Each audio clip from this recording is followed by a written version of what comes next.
У Снежаны Ивановой в Северо-Восточном федеральном университете учатся друзья, которые и посоветовали ей после СПО поступить сюда.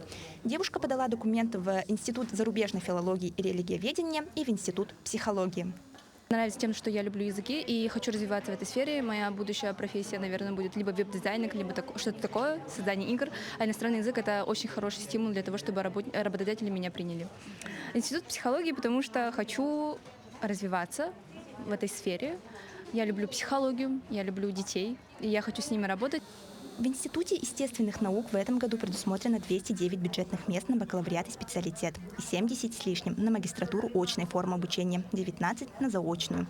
Здесь студентов обучают по направлениям биология, химия, география, экология, а также выпускают учителей по этим дисциплинам.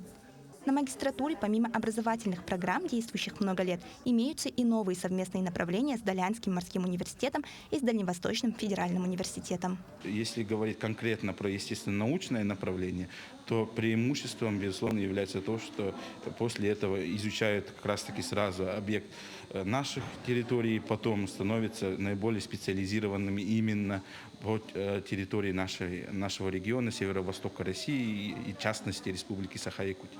Поэтому эти специалисты будут наиболее подготовлены именно работать в наших условиях, зная все особенности его, и, соответственно, и для работы у них это очень большое преимущество.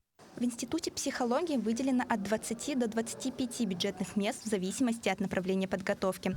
Количество поступающих после среднего профессионального образования растет с каждым годом. Эта тенденция связана с тем, что сдать внутренние вступительные испытания немного проще, чем единый государственный экзамен.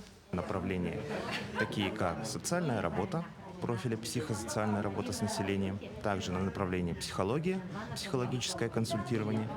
Также у нас имеются направления специалитета, такие как психология служебной деятельности и также педагогика психология девиантного поведения. Сегодня последний день, чтобы подать документы для тех, кто планировал поступать на направлении среднего профессионального образования. Ведь прием завершится уже в полночь. А для абитуриентов, поступающих на базе результатов единого государственного экзамена и вступительных испытаний, приемная кампания продлится до 25 июля. Абитуриенты магистратуры могут подать свои заявления до 31 июля. Наталья Николаева, Григорий Охлопков, Якутск.